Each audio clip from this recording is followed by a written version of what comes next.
Something feels off. Jesus.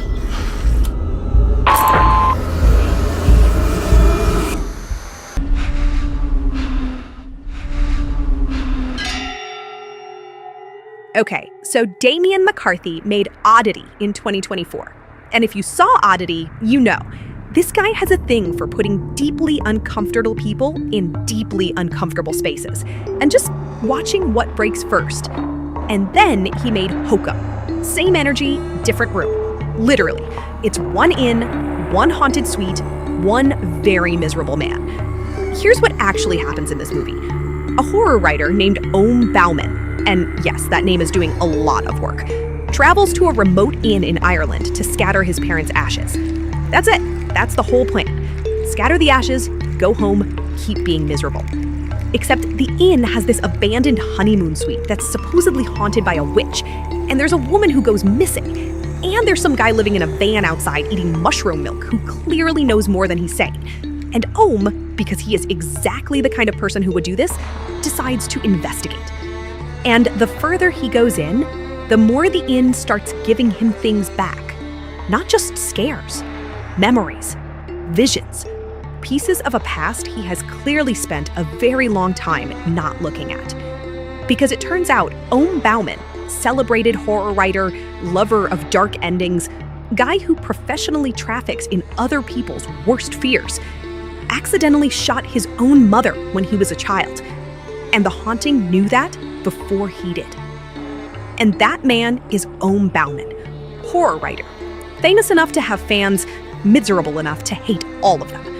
He shows up to this inn in Ireland with his parents' ashes in a box and absolutely zero interest in talking to anyone.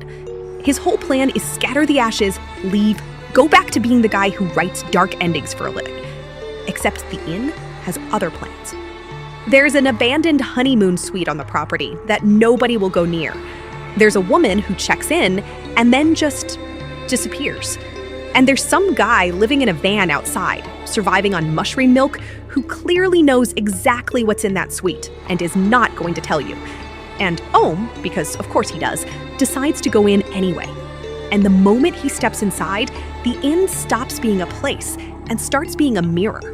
Because the witch in that suite, she's not just scary, she's specific. She doesn't just come for him the way a ghost comes for anyone who wanders in. She comes for him, his memories, his guilt, the exact shape of the thing he has been running from his entire adult life. And here's where it gets interesting.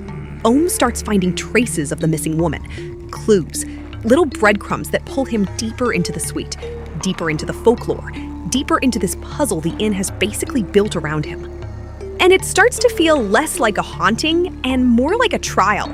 Like something in that building has been waiting for specifically this man to walk through the door. And the further in he goes, the more the visions start bleeding into memory. Not random nightmare stuff, real memory, childhood memory, the kind that doesn't come up at dinner. Because it turns out the worst thing that ever happened in Bauman's life didn't happen in that inn. He brought it with him. When was a child, he accidentally shot his own mother, and he has never, not once, dealt with that. What he did instead was become a man who writes horror for a living, who hates happy endings on principle, who shows up to a haunted inn alone with a box of ashes and not a single person who would notice if he didn't come back. That's not a personality. That's a wound that learned how to wear a personality. And the inn knows it. The witch in that suite doesn't chase him down hallways. She doesn't jump out of mirrors. She just keeps giving him back the thing he buried, over and over, in different shapes, through the missing woman, through the folklore, through every creepy little statue in that room that seems to be watching him figure it out. Like the haunting isn't trying to kill him, it's trying to make him confess. And that is so much scarier than a ghost that just wants you dead. Because a ghost that wants you dead, you can run from that. You cannot run from a haunting that has already read your entire file and is just waiting for you to catch up. And this is where Adam Scott does something really quietly devastating. Because is not a sympathetic guy. He's rude, he's dismissive, he drinks too much. He is the kind of person you would not want to be stuck in an elevator with. let alone an entire haunted inn. And Scott doesn't try to soften that, doesn't try to make you root for him in the traditional way. But you can't look away from him either, because underneath all that abrasiveness, there is a man who is absolutely exhausted from carrying something he has never once put down. And Scott plays that without ever saying it out loud. It's in the way Ohm moves through the inn, the way he reacts to things a second too slow. Like some part of him already knows what's coming and is just bracing. And that's the thing about guilt that never got processed. It doesn't make you sad. It makes you mean. It makes you someone who hates happy endings, because happy endings feel like a lie you were never allowed to believe in. It makes you someone who writes horror for a living, because at least horror is honest about the fact that bad things happen to people. Ohm Bauman didn't choose this genre. The genre chose him the night he pulled that trigger. And McCarthy understands that, which is why the inn is designed the way it is. Because everything in that suite is basically a psychological test with a folklore costume on.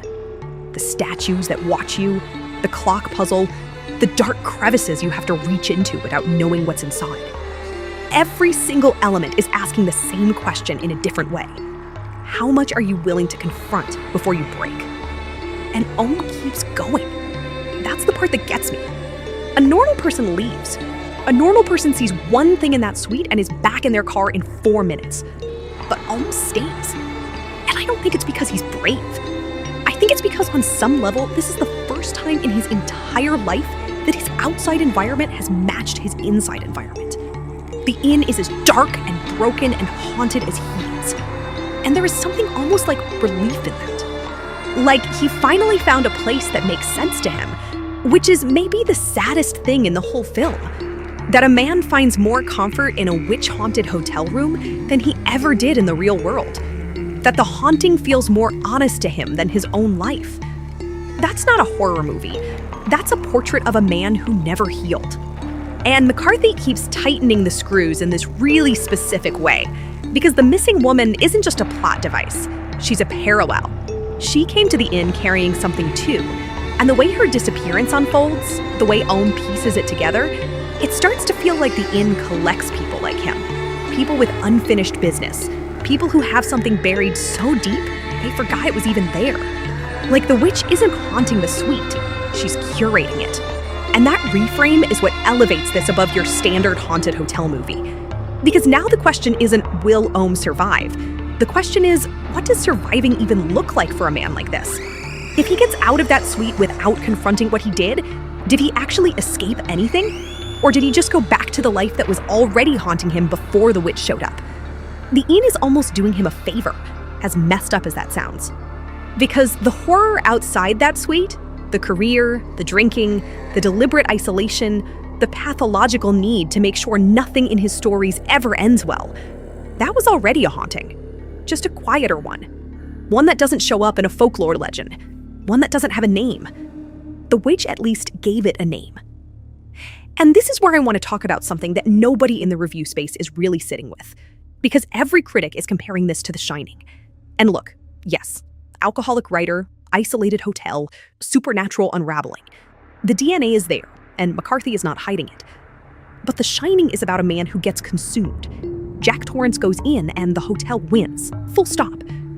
Ohm Bauman is a different problem entirely. Because Ohm didn't get consumed by the inn. Ohm walked in already consumed. The hotel didn't corrupt him, it just turned the lights on. And that is a fundamentally different psychological portrait than what Kubrick was doing. Jack Torrance was a man the Overlook Hotel had to break. Ohm Bauman was a man who was already broken and just hadn't found the right mirror yet. And that distinction matters because it changes what the horror is actually about. The Shining is about how a place can destroy a person. Hokum is about how a person can spend an entire lifetime destroying themselves in slow motion and not even notice. The inn didn't do anything to Ohm that Ohm hadn't already been doing quietly for 30 years in hotel rooms that weren't even haunted. McCarthy just made the metaphor walk around and knock on doors. And then there's the ending, which I have to talk about because it recontextualizes everything. When Ohm finally confronts what he did, When the inn finishes building its case against him and there is nowhere left to look except directly at the memory of a child holding a gun, it doesn't play like a horror movie climax. It plays like a confession, like something that has been sitting in a waiting room for 30 years finally got called in. And the witch lets him go, which is the most psychologically interesting choice McCarthy makes in the entire film. Because she's not merciful, she's not kind, but she lets him walk out of that suite. And you have to sit with why. And the answer I keep coming back to is because he finally told the truth. Not to another person, not to a therapist, not to the readers who buy his books looking for catharsis he never actually had himself. He told the truth to the one thing in that inn that already knew it. And something about that act, that specific, agonizing, 30 years late act of acknowledgement, was enough. The haunting didn't need him dead. It needed him to stop lying. And that is such a specific and brutal and honestly kind of beautiful thing for a horror movie to say. Because think about what that means for Ohm as a writer. This guy has spent his entire career giving other people's stories dark endings, refusing to let his characters off the hook, refusing to let anything resolve cleanly. And the easy read on that is he's a cynic. He's difficult. He's one of those artists who confuses misery with depth. But what if that's not what's happening at all? What if Ohm has been writing dark endings because he genuinely could not imagine a world where someone who did what he did gets to be okay? Every story he ever wrote was secretly about him. Every protagonist who didn't make it out, every ending that refused to give the audience what they wanted. That wasn't a creative choice. That was a man sentencing himself over and over in the only courtroom he had access to, his own fiction. And the witch broke that cycle, not by punishing him the way he expected, not by giving him the dark ending he had been writing toward his whole life, but by making him face it. And then, and this is the part that costs something, letting him live with it. Because dying would have been easier. Dying would have been the ending Ohm Bauman would have written for himself. Surviving is the hard one. Surviving means he has to figure out what comes next. And that's what makes Adam Scott so perfectly cast in this role. Because Scott has spent most of his career playing a very specific kind of guy. The guy who is quietly the smartest person in the room and deeply unhappy about it. Then Wyatt, the guy from Severance. Characters who have this wall of composure that is clearly doing a tremendous amount of structural work.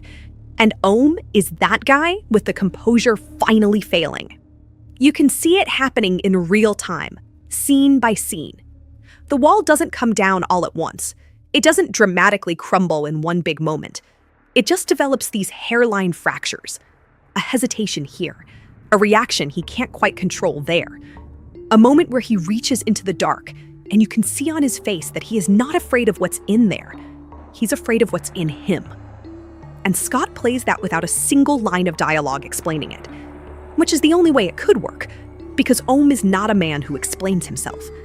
Ohm is a man who has built an entire identity around not explaining himself, around being unreadable, around making sure nobody gets close enough to ask the right questions. The inn asked the right questions, and Scott's face in those moments is the whole movie. And I want to talk about the guy in the van for a second, because he is so easy to read as comic relief. Weird local, mushroom milk, clearly unhinged. And on the surface, yeah, he's funny. McCarthy uses him to break tension in exactly the right moments. But he's also the only person in the entire film who is completely honest. He doesn't have an agenda. He doesn't perform normalcy. He lives in a van outside a haunted inn, eating whatever he eats. And he knows exactly what that suite is, and he doesn't pretend otherwise. And every time he and Ohm interact, there is this weird dynamic where the guy who looks crazy is the sanest person in the scene. Because he already did what Ohm is being forced to do. He looked at the uncomfortable thing directly. He didn't dress it up or file it away or turn it into a career. He just accepted it. And it made him strange by the world's standards, but it also made him free in a way Ohm hasn't been in 30 years. McCarthy puts these two men next to each other deliberately. The celebrated writer who is completely imprisoned by his own psychology, and the guy in the van who has nothing and is the only one who actually sleeps at night. That contrast is doing so much quiet work in this film. So here's what Hokum actually is. Underneath the folklore and the witch and the abandoned honeymoon suite and the guy with the mushroom milk, it's a film about what happens when a person spends 30 years building a life around a lie they told themselves, and what it costs to finally stop. Bauman didn't go to Ireland to scatter ashes. He went to Ireland because some part of him, the part that keeps writing dark endings, the part that keeps everyone at arm's length, the part that chose a career in horror, because horror at least doesn't pretend, some part of him knew it was time. Didn't know it consciously, couldn't have told you if you asked, but the body keeps the score, and apparently so does a haunted inn in the Irish countryside. And McCarthy made a film that respects that doesn't wrap it up clean, that lets Ohm walk out of that suite still broken, just honestly broken, which is the only kind of broken that has any chance of becoming something else. That's not a horror movie that wants to scare you. That's a horror movie that wants to ask you what you've been not looking at. And if that question makes you uncomfortable, good, that means it's working. If this hit different than your usual horror breakdown, you know what to do. And if you think I got Ohm completely wrong, tell me below. Because I genuinely want to have that argument.